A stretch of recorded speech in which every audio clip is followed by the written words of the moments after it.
ನೋಡಿ, ರಾಜ್ಯದಲ್ಲಿ ಇತ್ತೀಚೆಗೆ ಈ ಕಳ್ತನ ಕೇಸ್ಗಳು, ದರೋಡೆ ಕೇಸ್ಗಳು ಸಿಕ್ಕಾಪಟ್ಟೆ ಜಾಸ್ತಿ ಆಗ್ತಾ ಇದೆ. ಅದರಲ್ಲೂ ಈ ದರೋಡೆಗೆ ಪೊಲೀಸ್ ಇಲಾಖೆಯಲ್ಲಿ ಕೆಲಸ ಮಾಡುವಂಥ ಒಂದಷ್ಟು ಜನ ಸಿಬ್ಬಂದಿಗಳು ಇಳಿತಾ ಇದ್ದಾರಲ್ಲ, ಅದು ಬಹಳ ಆತಂಕಕಾರಿ ವಿಚಾರ. ರಕ್ಷಕರೇ ಭಕ್ಷಕರಾಗುವಂಥ ಕೆಲಸಗಳಾಗ್ತಾ ಇದೆಯಲ್ಲ ಇತ್ತೀಚೆಗೆ ಅಂತ. ಅದಕ್ಕೆ ಸಾಕ್ಷಿ ಎನ್ನುವಂಥ ದಾವಣಗೆರೆಯಲ್ಲಿ ಇರುವಂಥ ಸ್ಟೋರಿ ಇದು. ದಾವಣಗೆರೆಯಲ್ಲಿ ಇಬ್ಬರು PSI ಅವರು ಅರೆಸ್ಟ್ ಆಗಿದ್ದಾರೆ. ಆಭರಣ ತಯಾರಕನನ್ನ ಎದುರಿಸ್ಬಿಟ್ಟು ಬೆದರಿಸ್ಬಿಟ್ಟು ಚಿನ್ನಾಭರಣವನ್ನ ದರೋಡೆ ಮಾಡಿದ್ದಾರೆ ಅಂತ. ದಾವಣಗೆರೆ ಪೂರ್ವ ವಲಯ IGP ಕಚೇರಿಯಲ್ಲಿ ಕರ್ತವ್ಯದಲ್ಲಿದ್ದರು ಇಬ್ಬರು PSIಗಳು, ಮಾಳಪ್ಪ ಚಿಪ್ಪಲಕಟ್ಟಿ ಮತ್ತು ಪ್ರವೀಣ್ ಕುಮಾರ್ ಅಂತ.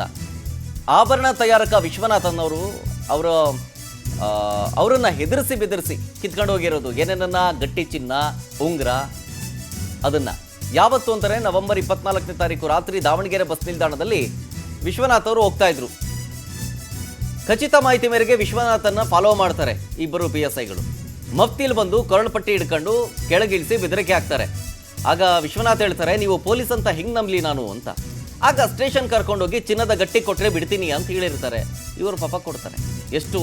76 ಗ್ರಾಮ್ ಚಿನ್ನದ ಗಟ್ಟಿ, 2.15 ಗ್ರಾಮ್ ಉಂಗ್ರಗಳು, ಬೇಬಿ ರಿಂಗ್ ಅಂತ ಕರೆಯೋದು, ಅದನ್ನ ಲಪಟಾಯಿಸ್ಬಿಟ್ರು. ಈಗ ಬಂಧಿತ PSIಗಳಿಬ್ರು ಕೂಡ ತಡರಾತ್ರಿಯವರೆಗೂ ಪೊಲೀಸ್ ವಿಚಾರಣೆಯಲ್ಲಿದ್ದರು. ಇವತ್ತು ಆರೋಪಿಗಳನ್ನು ಕೋರ್ಟ್ಗೆ ಹಾಜರುಪಡಿಸ್ತಾರೆ ಪೊಲೀಸರು. ನೋಡಿ, ಇದೇ ಕಾರಣದಲ್ಲಿ ಬಂದಿದ್ರಂತೆ ಅವರು. ವಿಶ್ವನಾಥ್ ಅನ್ನೋರು, ಅವರು ಇದೇ ಕೆಲಸ ಅವ್ರದ್ದು. ಅವರು ಒಂದಷ್ಟು ಚಿನ್ನದ ಗಟ್ಟಿ ಮತ್ತು ಬೇಬಿ ರಿಂಗ್ ಎಲ್ಲ ಎತ್ಕೊಂಡು ಹೋಗ್ಬೇಕಾದ್ರೆ ಈ ಫೋಟೋದಲ್ಲಿ ನೋಡ್ತಾ ಇದ್ದೀರಲ್ಲ PSIಗಳು, ಇವರಿಬ್ಬರು ಹೆದರಿಸಿ ಬೆದರಿಸಿ ಕಿತ್ತು ಕಳಿಸಿದ್ದಾರೆ. ಅಂದರೆ ನಾನು ಅದನ್ನೇ ಹೇಳಿದ್ದು, ರಕ್ಷಕರೇ ಭಕ್ಷಕರಾಗ್ತಾ ಇದ್ದಾರಾ ಅಂತ. ಡೀಟೇಲ್ಸ್ ಕೇಳ್ತೀನಿ ಇದ್ರ ಬಗ್ಗೆ ನಮ್ಮ ಪ್ರತಿನಿಧಿ ಮಧು ನಾಗರಾಜ್ ಹತ್ರ. ಮಧು ನಾಗರಾಜ್, ನಾನು ಹೇಳ್ತಾ ಇದ್ದೆ, ಇಡೀ ರಾಜ್ಯದಲ್ಲಿ ಸಿಕ್ಕಾಪಟ್ಟೆ ಕಳ್ತನ ದರೋಡೆ ಕೇಸ್ಗಳು ಜಾಸ್ತಿ ಆಗ್ತಾ ಇದೆ. ಅದರಲ್ಲೂ ಇತ್ತೀಚೆಗಂತೂ ಕಳೆದ ಒಂದೆರಡು ಪ್ರಕರಣದಲ್ಲಿ ನೋಡ್ತಾ ಇದ್ರೆ ಪೊಲೀಸ್ ಇಲಾಖೆಯಲ್ಲಿರೋ ಸಿಬ್ಬಂದಿಗಳೇ ಈ ದರೋಡೆ ಕಳ್ತನಕ್ಕೆ ಇಳಿತಾ ಇರೋದು ಬಹಳ ಆತಂಕಕಾರಿ ವಿಚಾರ. ರಕ್ಷಕರೇ ಭಕ್ಷಕರಾಗ್ತಾ ಇದ್ದಾರಾ ಅಂತ. ಏನಾಗಿದೆ ದಾವಣಗೆರೆಯಲ್ಲಿ?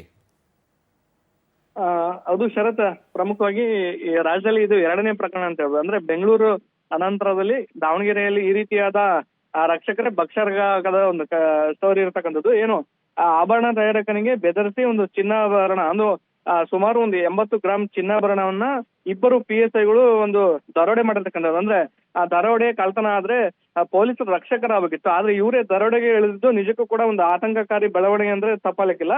ಪ್ರಮುಖವಾಗಿ ಏನು PSIಗಳಾದ ಮಾಳಪ್ಪ ಚಿಪ್ಪಲಗಟ್ಟಿ ಮತ್ತು ಪ್ರವೀಣ್ ಕುಮಾರ್ ಸೇರಿ ಒಟ್ಟು 8 ಜನ ಈ ಒಂದು ಕೃತ್ಯದಲ್ಲಿ ಭಾಗಿಯಾಗಿದ್ದಾರೆ ಅಂತೇಳಿ ಇದೀಗ ಒಂದು SP ಉಮಾ ಪ್ರಶಾಂತ್ ಅವರು ಮಾಹಿತಿ ಕೂಡ ನೀಡ್ತಕ್ಕಂಥದ್ದು. ಇವರಿಬ್ರು ದಾವಣಗೆರೆ ಪೂರ್ವ ವಲಯದ IGP ಕಚೇರಿಯಲ್ಲಿ ಇತ್ತೀಚೆಗಷ್ಟೇ ಟ್ರಾನ್ಸ್ಫರ್ ಆಗಿರ್ತಕ್ಕಂಥ ಇಬ್ಬರು PSIಗಳು ಈ ರೀತಿಯಾಗಿ ಒಂದು ದರೋಡೆಗೆ ಇಳಿದಿರತಕ್ಕಂಥದ್ದು. ಪ್ರಮುಖವಾಗಿ ಕಾರವಾರ ಮೂಲದ ಒಂದು ಆಭರಣ ತಯಾರಕ ಏನು ವಿಶ್ವನಾಥ ಇದ್ದಿದ್ದ ಆತ ದಾವಣಗೆರೆಯಲ್ಲಿ ಒಂದು ಗಟ್ಟಿ ಚಿನ್ನವನ್ನ ತೆಗೆದುಕೊಂಡು ಹೋಗಿ ಒಂದು ಆಭರಣ ತಯಾರು ಮಾಡುವಂತ ಕೆಲಸವನ್ನ ಮಾಡ್ತಾ ಇದ್ದ. ಅದೇ ರೀತಿ ಯಥಾಸ್ಥಿತಿ ಅಂದ್ರೆ ದಿನನಿತ್ಯ ಇದೇ ರೀತಿಯಾಗಿ ಒಂದು ಕೆಲಸ ಮಾಡ್ತಿದ್ದ. ಹೀಗಾಗಿ ದಾವಣಗೆರೆಯಲ್ಲಿ ಬಂದಿರತಕ್ಕಂಥ ಆರ್ಡರ್ ಗಳನ್ನ ಒಂದು ಕಾರವಾರಕ್ಕೆ ತಗೊಂಡು ಹೋಗಿ ಒಂದು ಆಭರಣವನ್ನ ತಯಾರಿಸುವ ಕೆಲಸವನ್ನ ಮಾಡ್ತಿದ್ದ. ತಗೊಂಡು ಹೋಗುವ ಒಂದು ಸಂದರ್ಭದಲ್ಲಿ ಈ ರೀತಿಯಾಗಿ ಒಂದು ಮಾಹಿತಿ ಪಡೆದ ಇಬ್ರು ಪೊಲೀಸರು ಈ ರೀತಿಯಾದ ಈ ಒಂದು ದರೋಡೆ ಅಂದ್ರೆ ನಾವು ಮಫ್ತಿಯಲ್ಲಿ ಇರ್ತಕ್ಕಂಥ ಪೊಲೀಸರು ನೀವು ಇದನ್ನ ಗೋವಾಕ್ಕೆ ಸ್ಮಗ್ಲಿಂಗ್ ಮಾಡ್ತಿದ್ಯಾ ಅಂತೇಳಿ ಅವ್ರಿಗೆ ಇಬ್ಬರಿಗೂ ಕೊಳ್ಪಟ್ಟಿ ಹಿಡಿದು ಎದುರಿಸಿ ಈ ರೀತಿಯಾದ ಒಂದು ಆಭರಣಗಳನ್ನ ಒಂದು ದೋಚಿರ್ತಕ್ಕಂಥದ್ದು. ಪ್ರಮುಖವಾಗಿ ಅವ್ರ ಜೊತೆಗೆ ಪ್ರಮುಖವಾಗಿ ಶಾಮಿಲ್ ಇರ್ತಕ್ಕಂಥ ಅಂದ್ರೆ ಏನು ಬಂಗಾರ ತಯಾರು ಮಾಡಿದ್ರೆ ಆಭರಣಗಳನ್ನ ತಯಾರು ಮಾಡ್ತಿರ್ತಾರಲ್ಲ ಅವರು ಈ ಒಂದು ಮಾಹಿತಿಯನ್ನ ಅಂದ್ರೆ ಜೊತೆಗೆ ವಿಶ್ವನಾಥ್ ಏನಿದ್ದ ಆತನ ಜೊತೆಗಿರ್ತಕ್ಕಂದರೆ ಈ ಒಂದು ಮಾಹಿತಿಯನ್ನ ನೀಡಿದಾರೆ ಅಂತೇಳಿ ಒಂದು SP ಉಮಾ ಪ್ರಶಾಂತ್ ಕೂಡ ಮಾಹಿತಿ ನೀಡ್ತಕ್ಕಂಥದ್ದು. ಇದಾದ ಬಳಿಕ ಏನು ಆತನಿಗೆ ಒಂದು ಅನುಮಾನ ಬಂದ ಬಳಿಕ ಒಂದು KDJ ನಗರ ಪೊಲೀಸ್ ಠಾಣೆಯನ್ನು ದೂರು ಕೂಡ ದಾಖಲು ಮಾಡಿದ್ರು. ಆ ಒಂದು ದೂರು ಆಧರಿಸಿ ಇಬ್ಬರನ್ನು ಕೂಡ ಈಗಾಗಲೇ ನ್ಯಾಯಾಂಗ ಬಂಧನಕ್ಕೆ ಒಪ್ಪಿಸಿ ಒಂದು DSP ಶರಣಪ್ಪ ಕುಸ್ಲಾಪುರ ಏನಿದ್ದಾರೆ ಅವರ ನೇತೃತ್ವದಲ್ಲಿ ಈಗಾಗಲೇ ತನಿಖೆ ಕೂಡ ಮುಂದುವರೆದಿರ್ತಕ್ಕಂಥದ್ದು.